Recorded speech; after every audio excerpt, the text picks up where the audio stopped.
जय राम।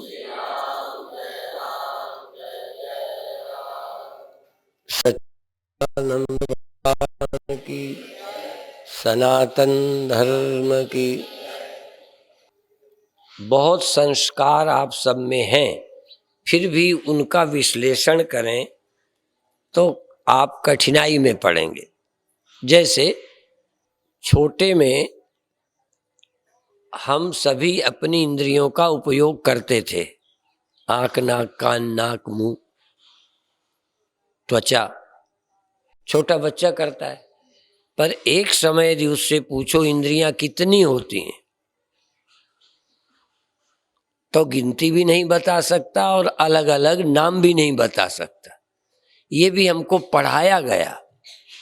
कभी कभी तो सयाने आदमियों से भी पूछा जाए ज्ञानेंद्रियां क्या हैं, कर्मेंद्रियां क्या हैं, प्राण कितने होते हैं, शरीर कितने हैं, तो प्रयोग रोज कर रहे हैं। अवस्थाएं क्या हैं, 3 अवस्थाएं अंतःकरण की सबकी हैं, पर नहीं बता पाएंगे। इसी तरह से भाई बहन माँ पिता सब जानते हैं, पर आकार मनुष्य का है, पर वो मेरे पिता हैं। ये पिता जो है, ये पिता की वृत्ति, ये मेरी बहन है, बहन की वृत्ति, ये मेरे गुरु हैं, ये भगवान है। तो भगवत आकाराकारित वृत्ति, ये जो वृत्ति है वो आपकी बनती रहती है, पिता की, माता की, बहन की, और व्यवहार के समय वो वृत्ति आपको लाभ हानि भी पहुंचाती है। आपका सारा व्यवहार अंतःकरण के संस्कारानुरूप वृत्ति के अनुसार होता है। किसी को हम कहें तुम इनके पैर छुओ तो नहीं छुओगे। यद्यपि यहाँ के लोग अपने को ये कहते हैं कि हम हिंदू नहीं हैं, बहुत लोग ऐसे कहते हैं, राजनीति वाले, और हम इन बातों पर विश्वास नहीं करते, पर हम संस्कार के बाहर जा ही नहीं सकते। बड़ा मुश्किल है। किसी के पैर छूने में अच्छा लगता है और किसी के छूने में अच्छा नहीं लगता, बल्कि छू नहीं सकते। एक समय जब मैं विद्यार्थी था तो मेरे को जो संस्कृत व्याकरण पढ़ाते थे सीताराम त्रिवेदी, काले काले से थे, पतले पतले, तो जैसे पहले वर्णों का अंदाज वर्ण से भी लगाते थे, रंग से। गोरा होवे तो लगता था सवर्ण है, काला हो तो लगता था ये कोई ऐसे समाज का है। पर हर जाति में रंग के लोग होते हैं। तो हमको जो पढ़ाते थे संस्कृत वो भी सांवले थे, और वहीं बलदेवगिरी इंटर कॉलेज या हाई स्कूल तब था, तो एक आध क्लास लेने दूसरे टीचर भी आते थे। तो पैर सांवले सांवले देखे, ऊपर मैंने देखा ही नहीं, पैर छू लिया। तो वो त्रिवेदी नहीं थे, वो जो चनों भूनने का काम करते हैं वो थे, और हम थे पंडित। अब तो कुछ नहीं रहे, हाँ, बर्बाद हो गए। पर पहले पंडित थे, तो हमको बरसों ग्लानि रही कि हमने बड़भूंजे के पैर छू लिए है। हाँ, तो हमने पैर छुए। वो भी टीचर थे, नहीं तो औरों को नमस्ते करो, पंडित हो तो पैर छुओ।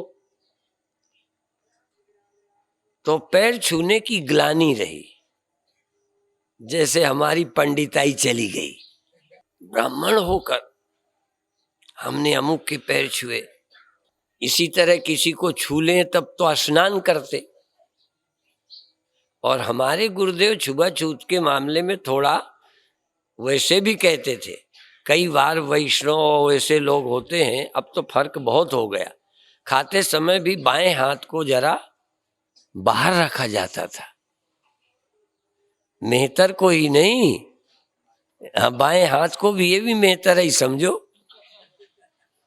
इसको भी खाते समय इसको अलग रखते थे, ऐसे दाएं से खाते थे, इसका बहिष्कार था। तो कबीर साहब का है या गुरुदेव बोलते थे, तो कहने लगे जिसने गंदगी की वो तो बीच पाटा में बैठी है, और जिसने बेचारे ने सफाई की उसका बाई काट। इसको चौके से बाहर करो। जिसने गंदगी की वो तो बीच पाटा में बैठ रही है खाते समय, उसको कहाँ ले जाओगे। तो गुरुदेव ये व्यंग करते थे। और भी ख्याल करो, आंखों की नजर में नहीं है, नहीं तो जो निकाल के बाहर की, जिसने साफ किया वो बुरा बेचारा मेहतर हो गया, ये बायां हाथ अशुद्ध हो गया, और जहां से निकला चलो वो जगह भी थोड़ी अशुद्ध है, पर करोगे क्या। पर अभी भी भीतर पड़ी है। नहा धो के गंगा नहा के आए, मंदिर गए, तो भीतर वाली को क्या करोगे।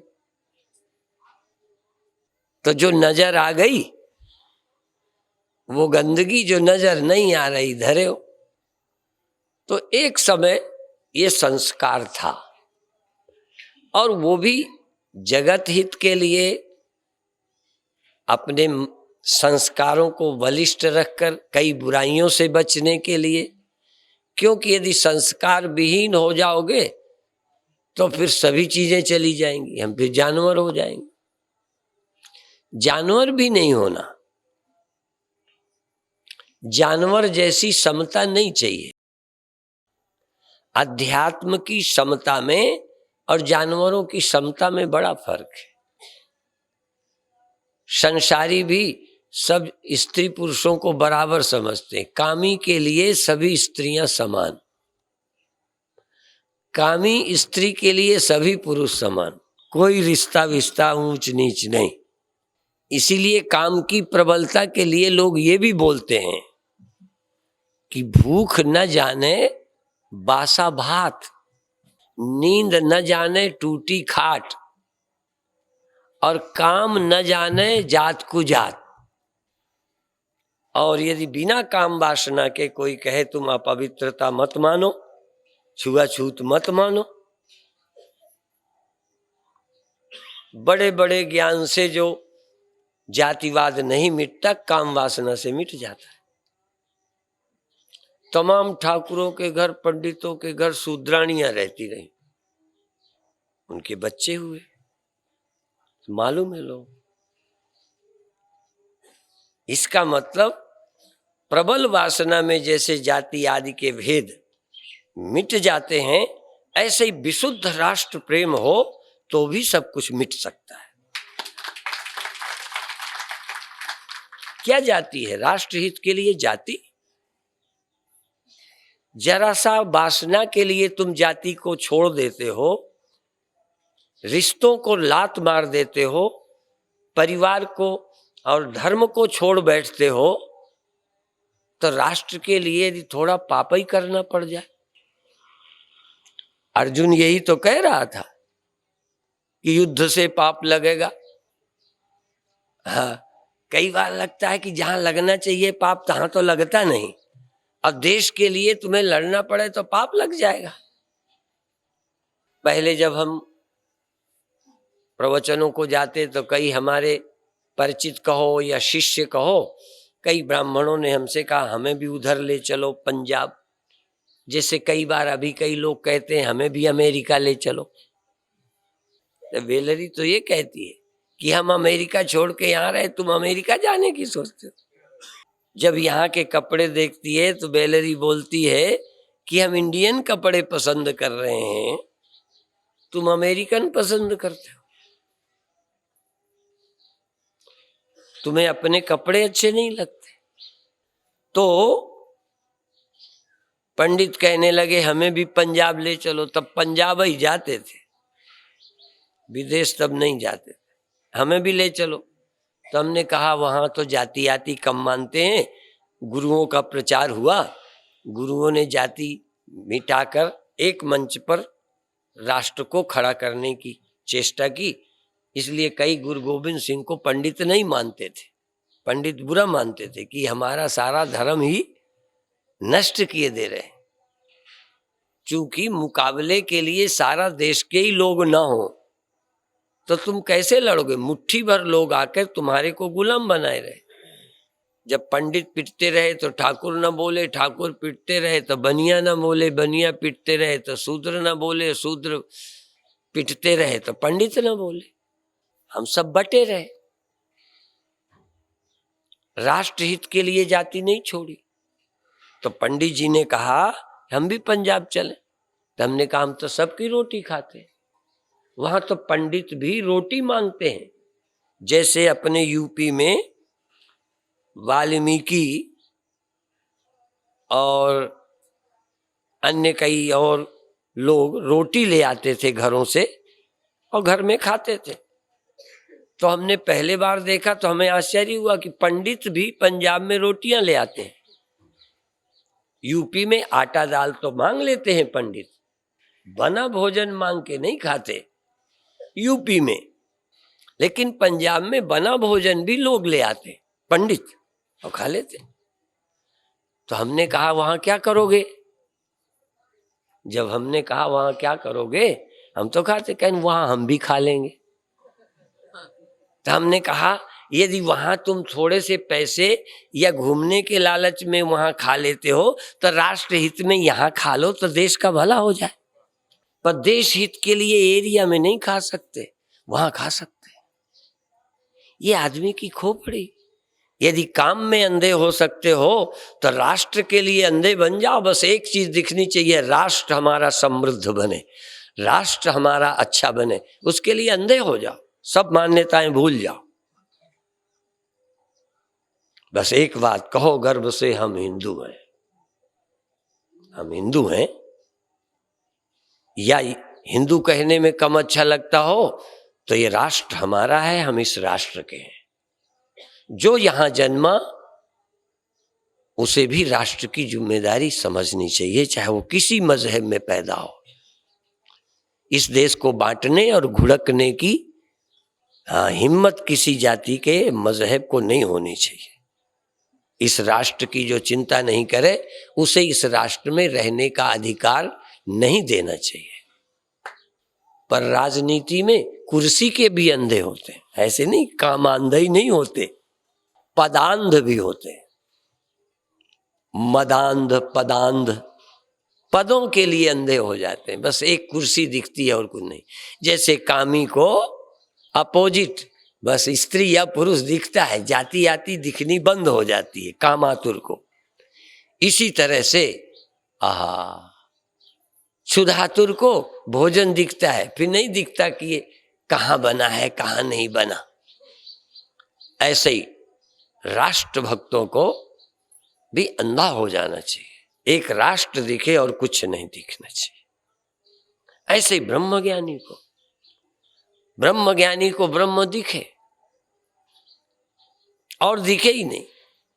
जैसे पतिव्रता स्त्री को एक अपना पति ही दिखता है, बाकी सब पुरुष दिखते ही नहीं, पुरुष ही नहीं लगते, सब स्त्रियां।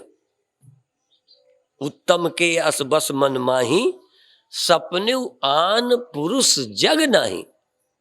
और कोई पुरुष है ही नहीं। ऐसे ही भक्ति में जब वृंदावन में कोई भक्त आए, मीरा आई, बहुत लोग आते जाते रहे, तो पूछा भाई अंदर कौन? तो बाहर से कोई मीरा पूछ रही हैं, उनका मैं मीरा हूं। तो भीतर से बोले भाई यहां स्त्रियों का प्रवेश नहीं होता। भीतर कोई पुरुष रह रहा था संत, स्त्रियां नहीं आती। तो उनका वृंदावन में तो एक ही पुरुष कृष्ण है, बाकी स्त्रियां, तू दूसरा पुरुष कहां से आ गया जो स्त्रियों को रोकता है? और एक पुरुष है वो स्त्रियों को रोकता नहीं। एक ही कृष्ण है पुरुष जिन्हें स्त्रियों से परहेज नहीं है। ये दूसरा पुरुष कौन है जो कहता है स्त्रियां नहीं आ सकती?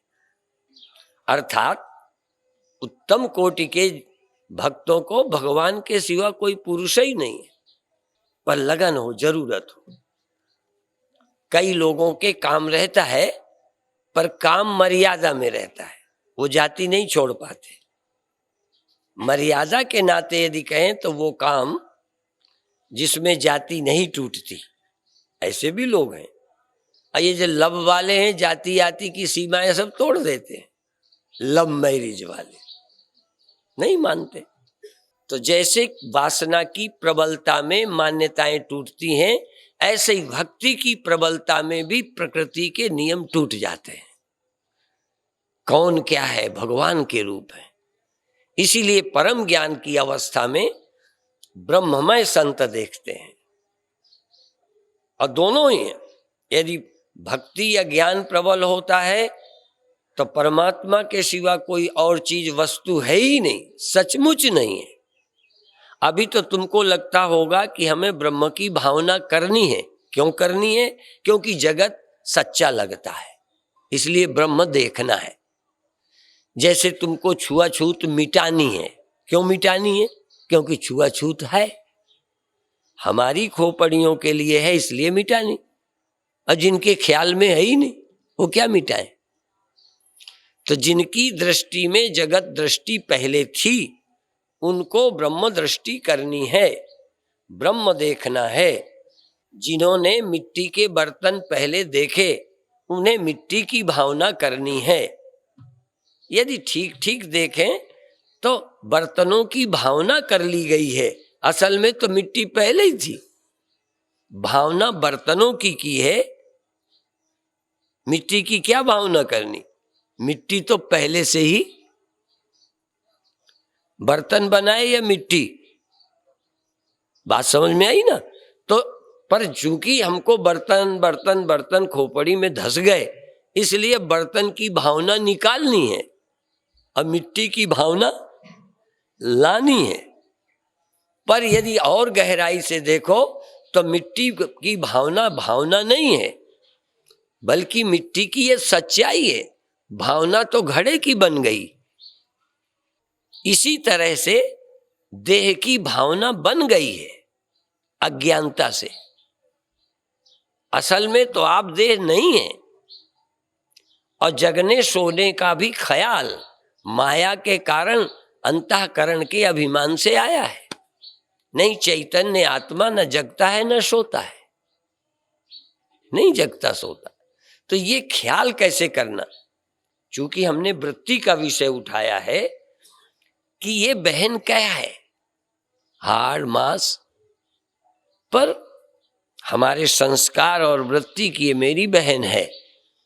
अब ख्याल करो बहन क्या होती है, तो ढूंढते ढूंढते बहन एक वृत्ति होती है, एक सोचने का ढंग है कि मेरी बहन है। जांच पड़ताल करो तो कोई बहन वहन नहीं निकले।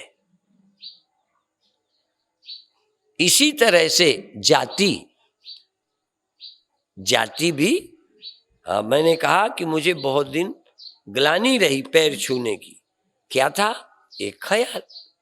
जब साधु बने तो कभी हम नहीं पूछते थे कि किस जाति का साधु है। ये बिल्कुल सच बात है। साधु की हमने कभी जात नहीं पूछी। ये दोहा तो बाद में पढ़ा, ये दोहा भी पढ़ा पर बहुत बाद में। पर जब बने हम सब साधुओं के पैर छूते, पैर धोते। हमको तो संत भगवान का रूप लगते। बाद में हमने पढ़ा कि जाति न पूछिए साधु की, पूछ लीजिए ज्ञान। हमें तब ज्ञान भी नहीं था, तब भी जाति चली गई। साधु तो साधु। जाति क्योंकि बनाई थी शादी विवाह, एक मर्यादा, वर्ण संकरता रोकने के लिए, व्यवस्था के लिए, इसलिए जाति थी। साधु की क्या जाति? कोई शादी नहीं करनी, लड़की नहीं देनी, नहीं लेनी, तो काहे की जाति? माने इससे यह सिद्ध होता है कि जाति केवल शादी ब्याह आदि के निमित्त बनाई गई, परिवार बनाने के लिए बनाई गई, एक परिवार की पवित्रता कायम रखने के लिए बनाई गई। एक विचारधारा के लोग रहें। अब मान लो कोई हिंदू लड़की या मुस्लिम लड़की दूसरी कास्ट में मजहब में शादी करेगी तो उसके खाने पीने के संस्कार दिक्कत डालेंगे। यदि संस्कार कठिन है तो वहां निभना मुश्किल होगा। कई बार तो हमने हिंदू हिंदू परिवारों में देखा कि कहते भाई हम अपनी लड़की की शादी वहां करेंगे जहां खाते पीते ना हो। खाते पीते का मतलब, हाँ, पीते ना हो, खाते ना हो। अब दूसरा अर्थ भी है खाने पीने का। जरा खाता पीता घर देख लो, शादी कर दो। जरा खाता पीता घर तो हो, कहीं रोटी के भी लाले ना हो, रोटी भी नसीब ना हो, खाता पीता घर हो। खाते पीते का अर्थ संपन्न घर, और खाते पीते का अर्थ पियक्कड़ और मांस खाने वाला। तो ये देख के शादी करना। तो जब हम अपने हिंदू जाति में, बल्कि ब्राह्मण में भी कास्ट का होने पर भी यदि खाता पीता हो तो अच्छे लोग नहीं पसंद करेंगे। अब केवल काम ही का मामला हो तो कोई बात नहीं, तो पहले कह दिया कि कामातुराणाम भयम न लज्जा। काम वासना में लोगों को न भय रहे, न शर्म रहे, न कुछ रहे। भक्ति में भी जगत नहीं दिखता। एक जगह भूत आता तो संत ने देखा कि उधर से भूत आ रहा है। संत उसके चरणों में गिर गए, आओ लंबक नारायण, भगवान आ गए। उन्होंने भूत सोचा ही नहीं। जिनकी समझ में भूत होता है उनके लिए होगा, उनकी समझ में परमात्मा के सिवा कोई था ही नहीं। तो जो सामने आया उसके भी चरणों में गिर गए। अब भूत को भी भगवान बनना पड़ा। उनकी भक्ति, उनकी निष्ठा से भूत का भूतपना भाग गया। यदि कोई परम भक्त वैश्या के चरणों में गिर जाए, हो साक्षात देवी तुमने दर्शन दिए, चरणों में गिरे, अब वैश्या का काम आप ही खत्म। आपकी दृढ़ निष्ठा हो तो सामने वाला बदल जाता है। वो तुमको गाली दे रहा हो, तुम चरणों में गिर जाओ, व्यंग नहीं, सचमुच कि आपको बड़ी चोट पहुंची, आपको बड़ा दुख पहुंचा, हाँ आप तो मेरे आदरणीय हो, लो उसका गया क्रोध। पर इतनी हिम्मत हो कि सामने वाला गाली दे रहा, डांट रहा, अपशब्द कह रहा, और तुम्हारे हृदय में भगवत बुद्धि बनी रहे।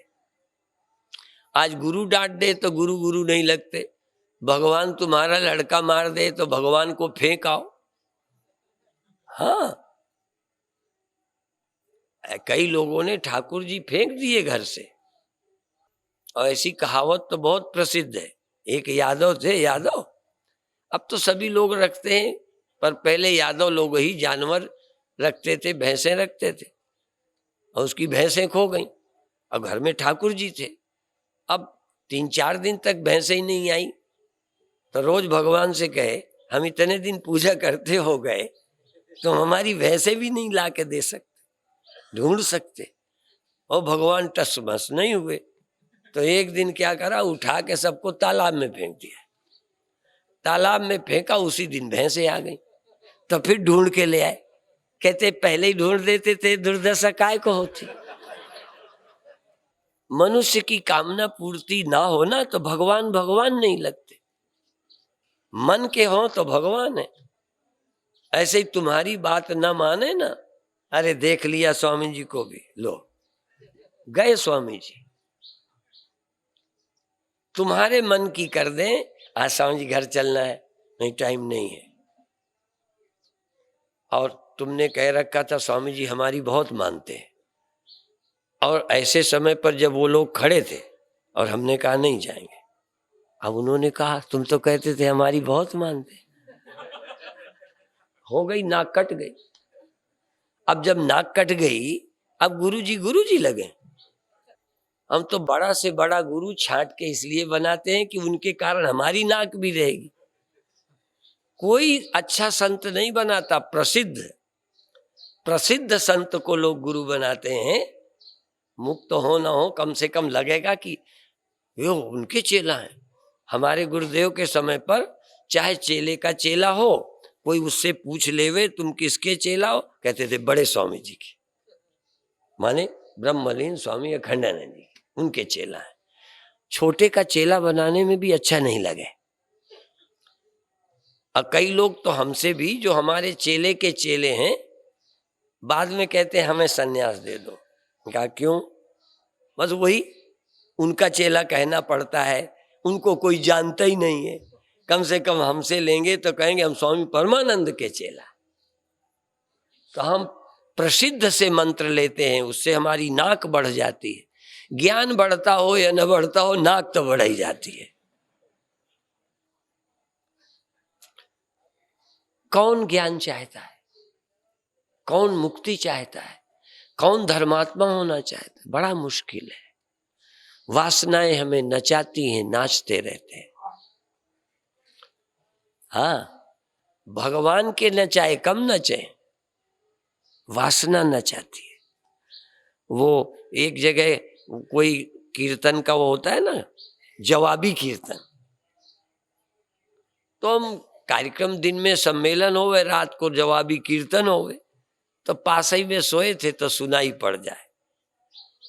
तो एक लाइन किसी ने गाई, पद घुंघरू बांध मीरा नाची रे। वो तो मीरा पद घुंघरू मान के नाची थी, तो दूसरी लाइन वो, हम नाचे बिन घुंघरू के। वो तो मीरा घुंघरू बांध के नाची, हम बिना घुंघरू बांधे नाचे। और वो तो नाच नाच के प्रभु रिझाती रही। हम अपनी कामनाओं के लिए नाचते रहे और उनके आगे उनके तलवे चाटते रहे। जिनकी शक्लें नहीं देखनी चाहिए उनके तलवे चाटे। मंदिर में नहीं झुके, मंदिर में नम्र नहीं हुए। ये रुपये के लिए, छोटे छोटे कामों के लिए बेईमानों के आगे हाथ जोड़े खड़े हैं। भगवान के आगे अहंकार। इसीलिए कहा गया दुनिया में हाथ मत फैलाओ, पर भगवान का कहीं प्रसाद बंटता हो तो तुम अरबपति भी हो, राजा भी हो, तो हाथ फैलाकर प्रसाद लो। प्रसाद जो है भगवान का, वहां अहंकार खत्म होना। और जगह अहंकार रहे, हम ब्राह्मण हैं, हम किसी के मांगते नहीं, हम क्षत्रिय हैं, हम झुकते नहीं, हमारे यहाँ ये नहीं खाया जाता। स्वाभिमान हमें बचाता भी है। मान और मान्यताएं हमें बहुत बुराइयों से बचाती हैं। बस एक जगह सब उतार फेंको, वो है भगवान का घर, जहाँ ना। इसीलिए सत्संग में जाते हैं तो जूते उतार के जाते हैं। कई जगह लिखा रहता है जूता और अहंकार उतार के अंदर जाओ। जूते ही नहीं, अहंकार भी उतार जाओ। श्रद्धा से आके सुनो। यह चमड़े की देहाभिमान और जूता दोनों उतार आओ। यहां परमात्मा की कथा सुननी है। पहले हम एक और बात सुना करते थे, ये चमड़े की जबान बोलते हैं, ये चमड़े के हाथ मत लगाओ। ये तो चमड़े के हैं ना, चमड़े के हाथ मत लगाओ। तो इसीलिए भगवान को इन हाथों से नहीं, इस जबान से नहीं, अंदर की दिव्य वाणी से भगवान का नाम लो। दिव्य हाथों से भगवान को छुओ। इनको भी छोड़ो, ये गंदे भी हो सकते हैं। अभी गंदगी उठा के आए हो, नहाया नहीं, इससे छुओ ही मत। इनको यहीं रहने दो। आप एक देह बना लो। स्वप्नों में नहीं बना लेते? बोलो, स्वप्नों में जो देह बनाते हो वो तो भावना का है। जगते हो तो न हड्डी मिले न मांस मिले। यहां शरीर छोड़ोगे तो हड्डी मांस मिलेगा, पर स्वप्न से जागो तो कुछ मिलेगा। किसका है? भावना का देह। भावना के देह से भगवान को छुओ, भावना के देह से भगवान के चरणों में गिरो। इसको तो हाथ ही ना लगाओ।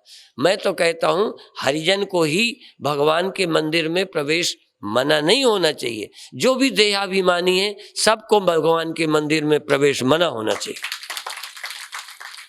और भगवान के मंदिर में देहाभिमानी प्रवेश भी नहीं करते। वो पत्थरों के मंदिर में तो जा सकते हैं, पर भगवान के मंदिर में वही जाएगा जो देह को उतार जाता है।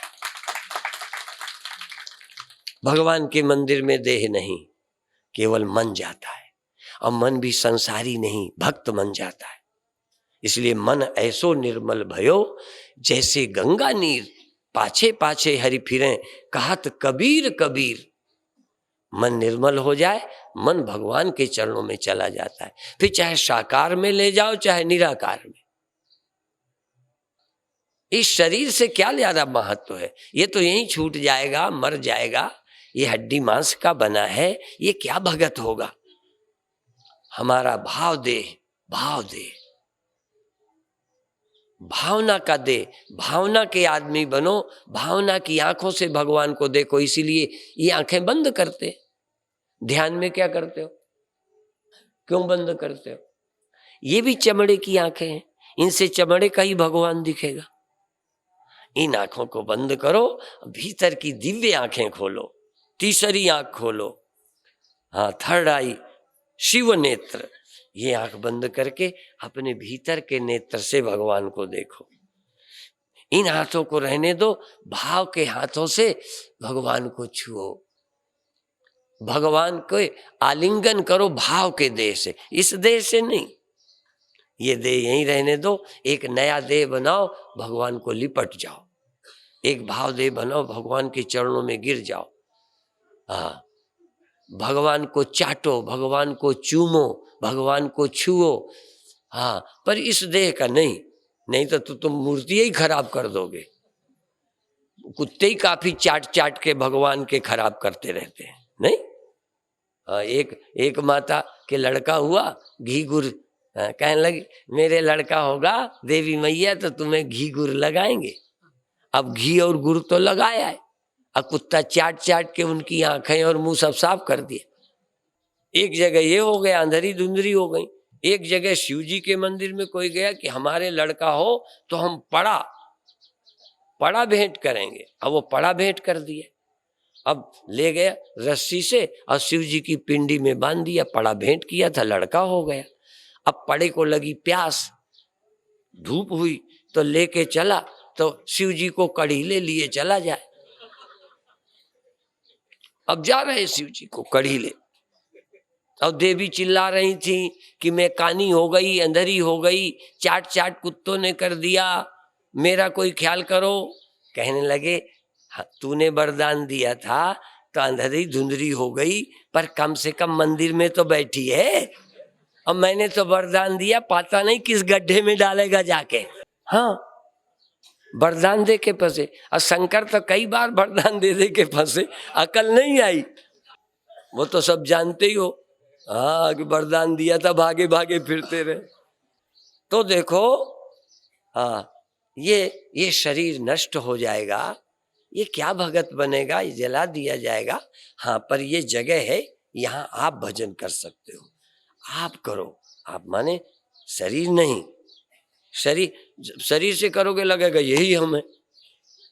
जैसे कमरा भक्त नहीं होता, व्यक्ति भक्त है, ऐसे शरीर नहीं, मैं भगवान का भक्त हूं। पर जब मैं भक्ति करता हूं तो हाथ जुड़ जाते हैं। अभी गजेंद्र त्यागी ने नहीं बताया होगा, परसों अपनी दुर्दशा, हाँ, रात को स्वप्न देखा, स्वप्न देखा और एक टीले में कहीं लड़ाई होने लगी, कुछ वो ज्यादा तगड़े थे तो डरते तो कहते रहे, पर लड़ते तब भी रहे, धक्का मुक्की हुई। अंत में उन्होंने मुझे धक्का दे दिया तो टीले से एकदम नीचे गिरा और वहां खाट से नीचे गिर गए। तो कभी कभी भाव देह से करते ये हाथ भी जुड़ सकते हैं, ये जबान भी बोल पड़े, पर ये जबान बोले भीतर का ना बोले, वो ठीक नहीं। भीतर का बोले तो बाहर का भी बोल जाए, बाहर भीतर के हाथ जुड़े, बाहर के भी जुड़ जाए। भीतर की आंखों से देखें, कभी कभी ये आंखें भी देखती हैं। मुझे एक बार ऐसा हुआ, काथा गांव है, मेरे गुरुदेव वहां जाया करते थे। मिडिल स्कूल है, उसके आगे पाकर के पेड़, अभी सबूत मिल जाएंगे। हो सकता है 200 साल बाद इनके भी सबूत न रहे, फिर लोग कहें ये गप है। गप वप नहीं है। मैं तखत पर लेटा, पीठ के बल, आंखें बंद, चादर ओढ़े, प्रातः काल का समय, मई जून का समय, पाकर के पेड़ के नीचे भगवान राम, लक्ष्मण और पेड़ मुझे नजर आने लगा। अब चूंकि पेड़ सचमुच था तो मैं भगवान को झूठा कैसे मानूं? पेड़ हूं और भगवान डाल पर बैठे, और मैं देख रहा हूं। बहुत आनंद, बहुत आनंद। और अंत में ये भी ख्याल आए कि मैं तो चादर ओढ़े हूं, ये भी ख्याल आए मैं तो आंखें बंद किए हूं। शरीर का ये भान भी आ गया कि आंखें बंद है, पर मुझे दिख रहे। इसीलिए ध्यान में बंद आंखों भी दिखता है, तीसरी आंख खुल जाती है। मैं देखता रहा, अंत में मुझे रहा नहीं गया, कौतूहल हुआ, चादर भी हटा दी, आंख भी खोल दी। खुली आंख भी 10 मिनट पेड़ और भगवान मुझे दिखते रहे। धीरे धीरे वो भगवान तो गायब हो गए, पेड़ तब भी रह गया, चूंकि वो सचमुच भी था। ऐसा अनुभव हुआ। तो पहले पेड़ के कारण भगवान सच्चे लगे, क्योंकि पेड़ के नीचे लेटा था, मेरे दिमाग में पूरी स्मृति थी। स्मृति बड़ी विलक्षण होती है। कभी कभी स्वप्न में तुमने मरे हुए लोग देखे होंगे। मेरे गुरुदेव का शरीर छूटा, 20 वर्ष स्वप्न नहीं देखा। अभी 10 साल पहले गुरुदेव मोटरसाइकिल में, उस स्वप्न शुभ होता है या अशुभ होता है? कभी जीवन में बैठे ही नहीं, मोटरसाइकिल में बैठे ही नहीं स्वामी जी, पैदल चलते रहे। वो तो कार में भी एक आध बार बहुत वृद्धावस्था में सागर के एक सेठ ने दे दी थी तो बैठे, बड़े ही महान संत, तो क्या बैठेंगे। पर मैंने देखा कि गुरु टोपा लगाए और इसको उसमें बैठे, चला कोई दूसरा रहा। और जब वो आए तो मैं दौड़ा दर्शन करने के लिए कि जा रहे हैं, तो गुरुजी ने धीमी की, गुरुजी का टोपा पीछे गिर गया। मैंने उठाकर टोपा दिया। अब मुझे ख्याल है कि इनका शरीर छूट चुका था। मुझे खूब याद, धोखा नहीं, कि शरीर छूट चुका है, आ गए। अब आ गए तो खुशी।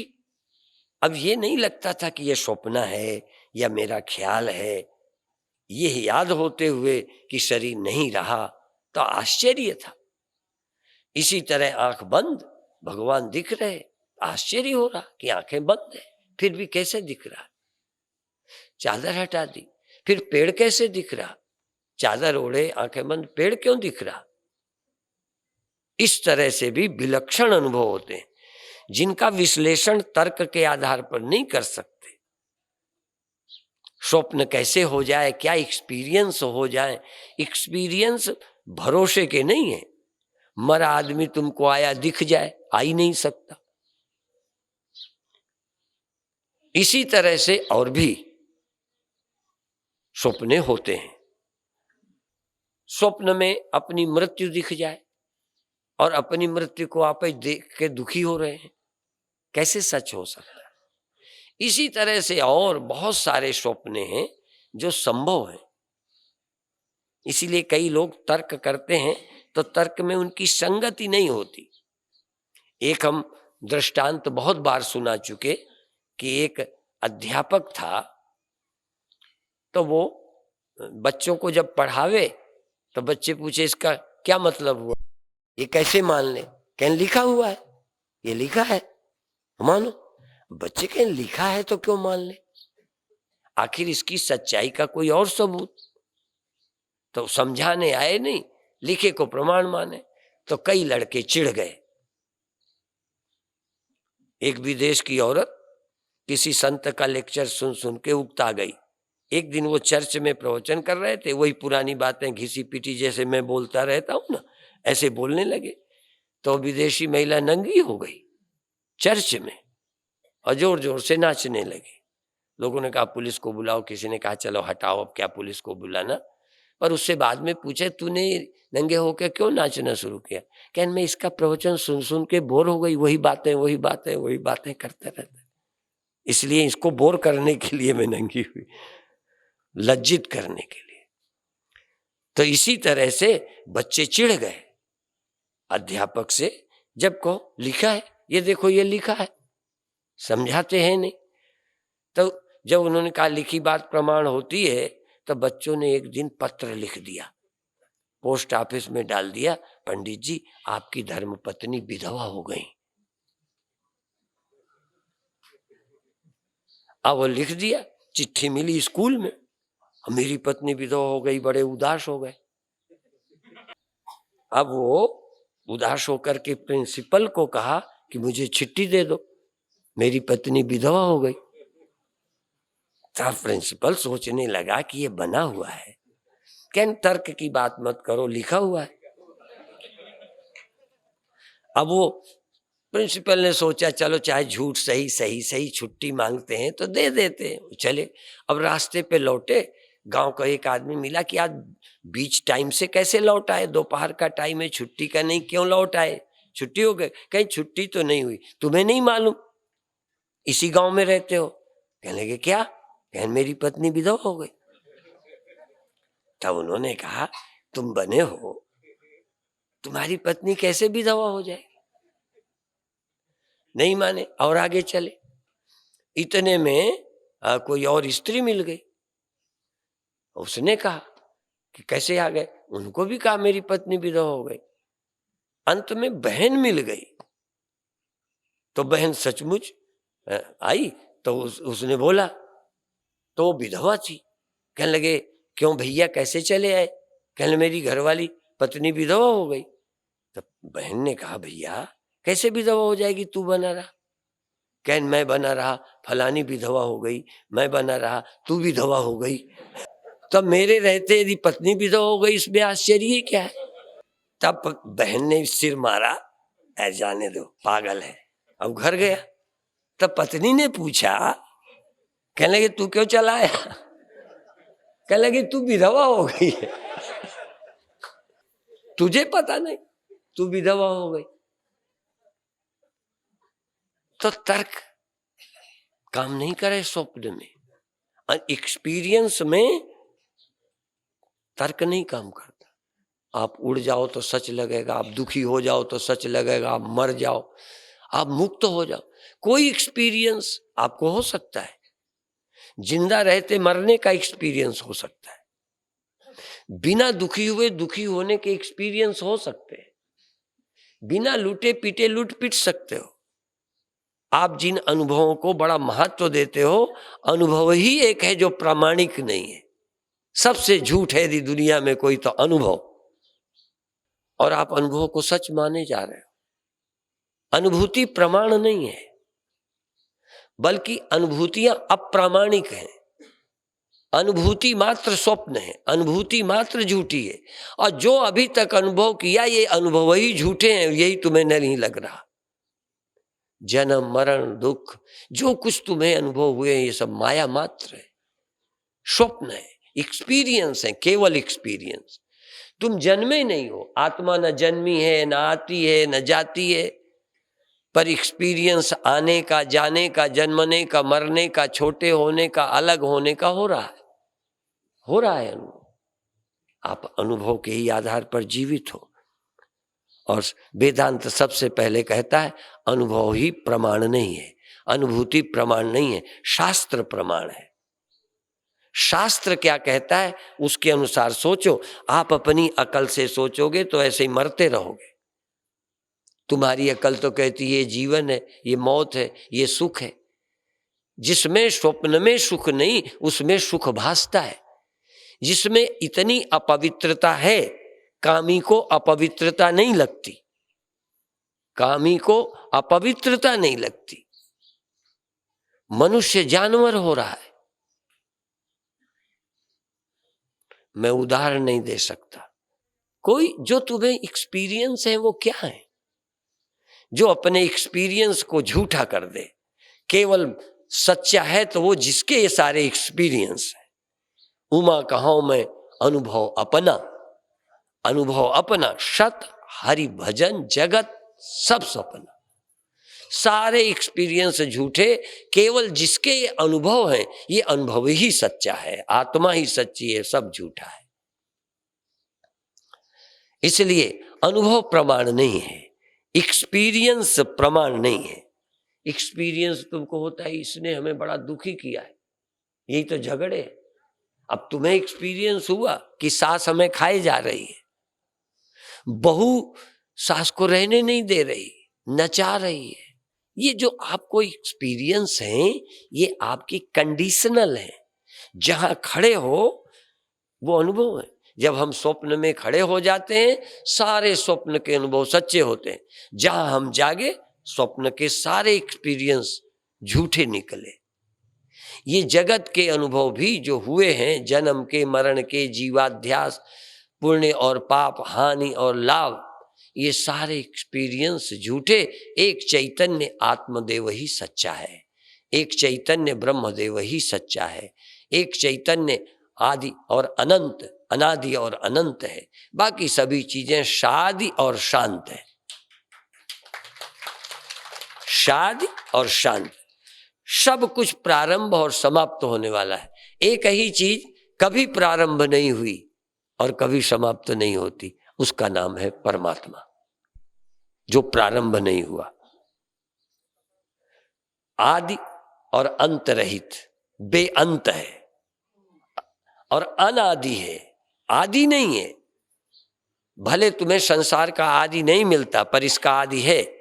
भले जन्मदिन तुम्हें याद नहीं है, जब जन्मे थे पेट में रहे, बाहर निकले, उस समय का ख्याल नहीं होगा आपको। किसने आपका नरा छीना, पहले दिन दूध किसने पिलाया, कैसे पाला, कुछ जब सयाने हो गए तब की याद है कि हम माँ की छाती पे लेटते थे। हमें तो अपने समय का याद नहीं, हमारा छोटा भाई जब आया तब की याद है। जब छोटा भाई आ गया तब की याद है। अपने हम भी माँ की गोद में खेले, दूध पिया, वो याद नहीं है। जब हमारा दूध छूट गया, छोटा बच्चा पीने लगा, तब की याद है। और माँ जो हथियार अपनाती थी वो भी याद है। जब छोटा बच्चे को कहे दूध पी ले, फिर मुझे काम में जाना है, वो नखरे करे, खेलने में लग जाए, तो माँ बुलाती थी आजा, मेरे को बुलाती थी, आ तू पी जा, तू दूध पी ले, आजा। तो जब मैं चलाऊं तो वो जो नहीं पीता था छोटा, वो तुरंत एक में तो हाथ धर ले और एक को मुंह में लगाए, हाँ, और मेरे को यूं हटाए, कब्जा करके फिर दूध पीने लगे। हमें वो याद है, पर हमने भी कभी नखरे किए होंगे, नहीं पिया होगा, याद नहीं। जब हम सयाने हो गए तो छोटे बच्चे को देखा, छोटा बच्चा न मानता हो, प्रसाद भी न लेता हो, बड़ा सरल उपाय, प्रसाद न लेता हो, आजा आजा, दूसरे बच्चे को लो प्रसाद, तीसरे को तुम लो, इसको नहीं देना, और तुरंत लगता है मुझे भी दे दे। जो करने का मन न हो दूसरे करें तो मन करने लगता है। हम लोग बुराइयां छापते हैं, बुराइयां दिखाते हैं, लोग बुरा बनते हैं। ध्यान करता कोई टीवी में नहीं है, योग आसन करता नहीं है, वो तो रामदेव की कृपा से थोड़ा शुरू हुआ है।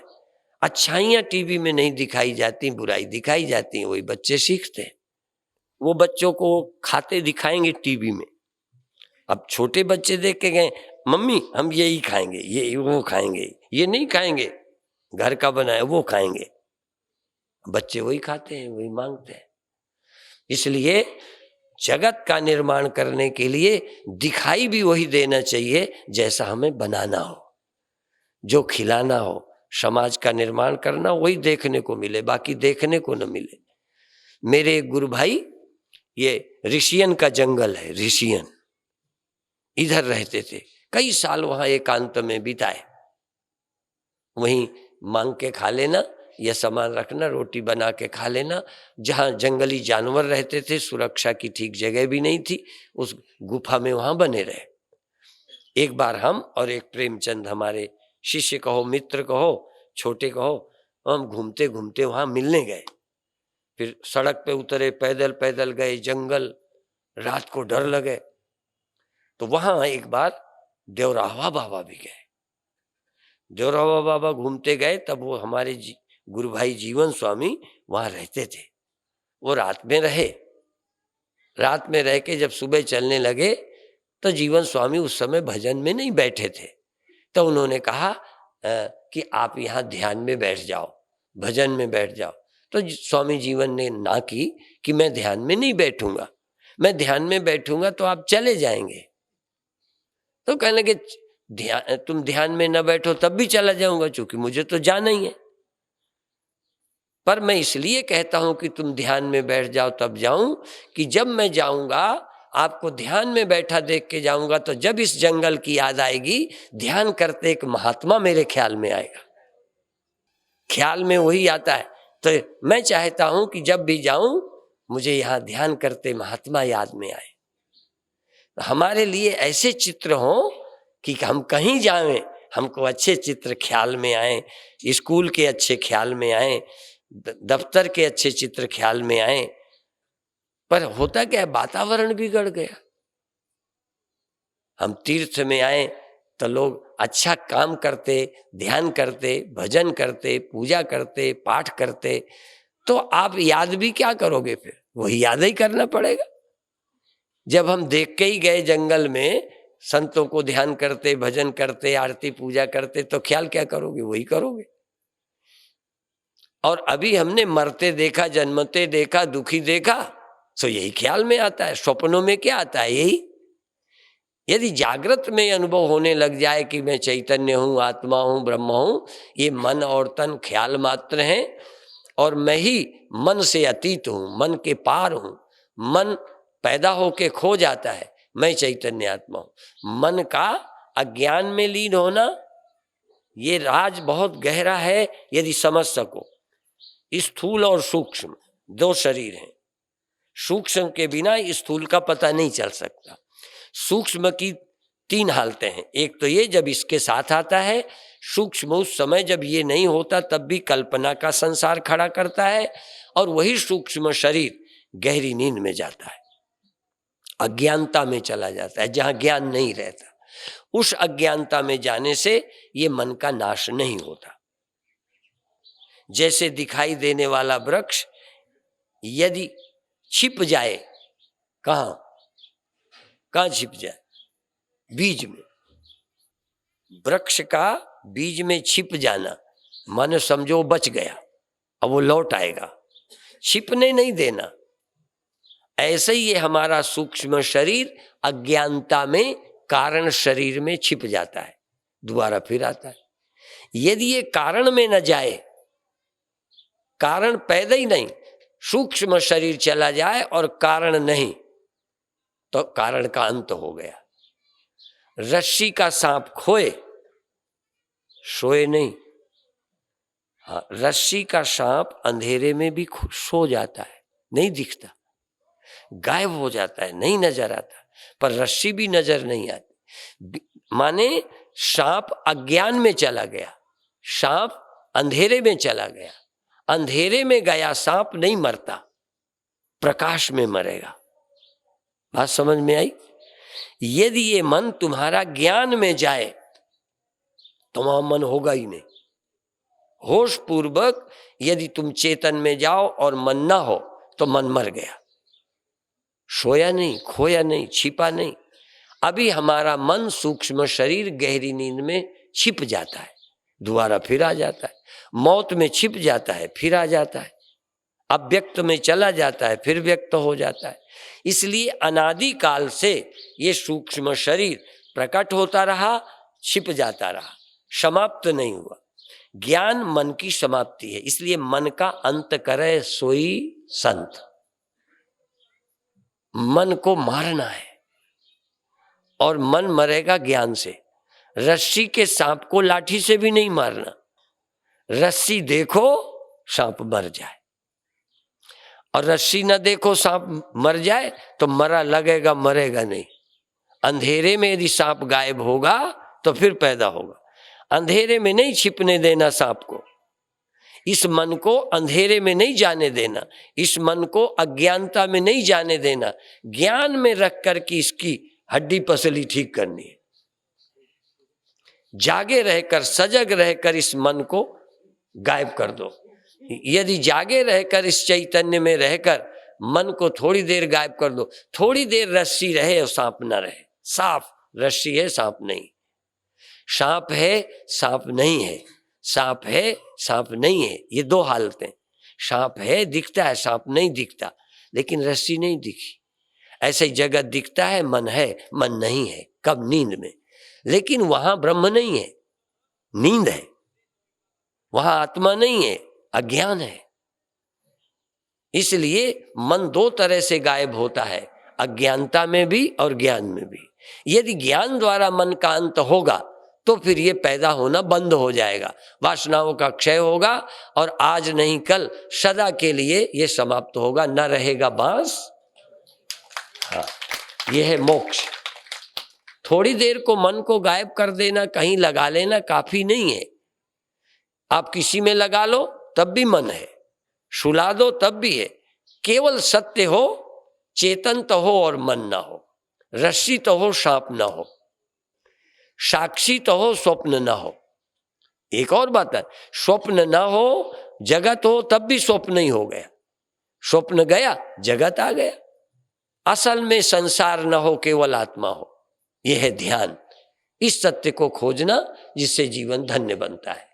मेहनत करिए।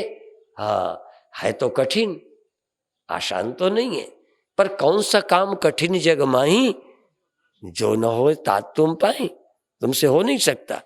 हिम्मत मर्दे मदते खुदा। यदि आप हिम्मत जुटाओ तो परमात्मा मदद करता है। जो चाहोगे वो उधर ले चलता है। तुमने संसार चाहा, तुम्हें संसार दे दिया। तुमने शरीर और इंद्रियां चाही, बार बार दे देता है।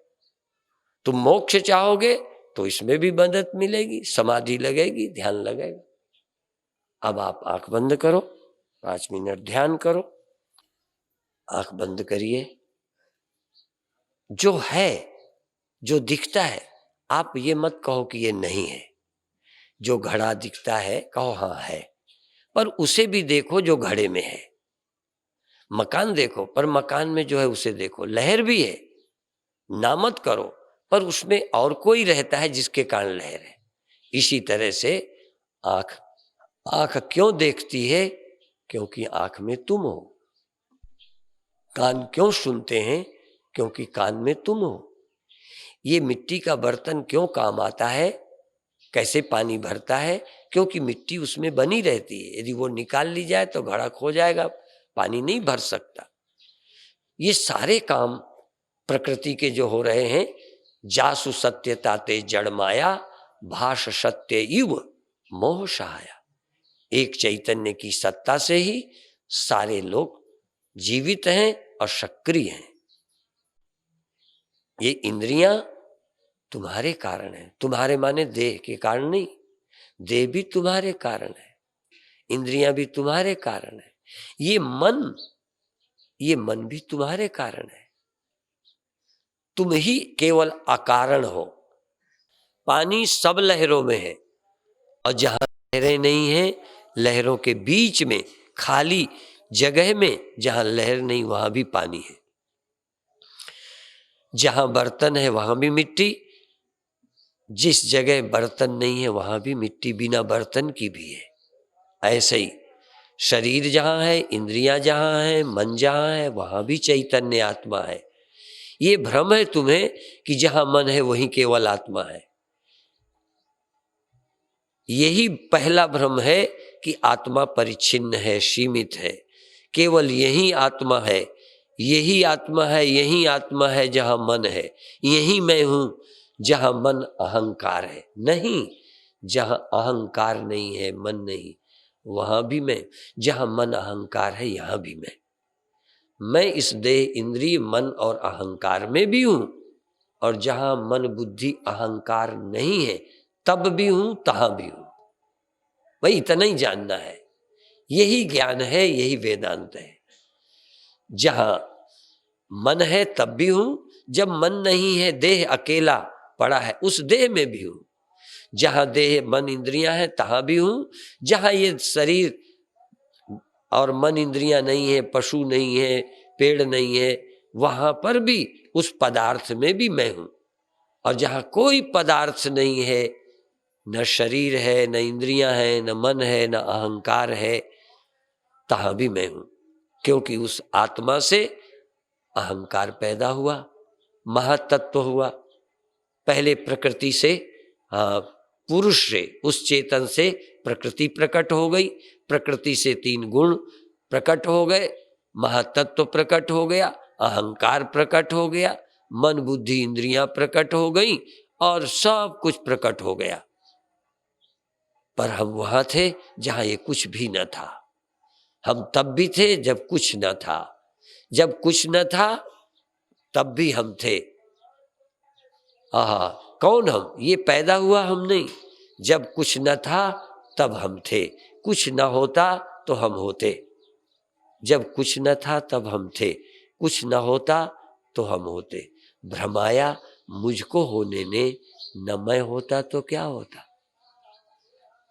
जब मैं नहीं था तब भी था, जब कुछ नहीं था तब मैं था, कुछ नहीं होता तो मैं होता। भ्रमाया मुझको होने ने, न मैं होता तो क्या होता। यदि ये मैं अहंकार न होता तो कुछ न होता क्या। ये अभी जागे न होते, मन ना आता तो कुछ न होता। असल में तो सत्य वही है कि जब मन न था तब भी जो था, मन न रहेगा तब भी जो रहेगा। इसलिए उसे रखना क्या है, वो तो रहता ही है। वो अकाल पुरुष है, कालातीत है, महाकालेश्वर है, त्रिकालाबाधित है। त्रिकालाबाधित्वम सत्यत्वम। सत्य कोई पैदा हुआ खिलौना नहीं है, किसी का बनाया नहीं है। थाप्या न जाए, कीता न होए, आपे आप निरंजन सोए। प्रकृति ने भी जिसे पैदा नहीं किया, प्रकृति ने भी गुण पैदा किए, अहंकार पैदा किया, इंद्रियां पैदा की, सब कुछ पैदा किया, पर प्रकृति ने परमात्मा को पैदा नहीं किया। परमात्मा से तो प्रकृति हुई। पहले तो पुरुष परमात्मा से प्रकृति प्रकट हुई, फिर उससे महातत्व और अहंकार है, और उससे फिर इंद्रियां पृथक पृथक भई, फिर इंद्रियां अलग अलग हो गई, और फिर सारा संसार बखेड़ा खड़ा हो गया।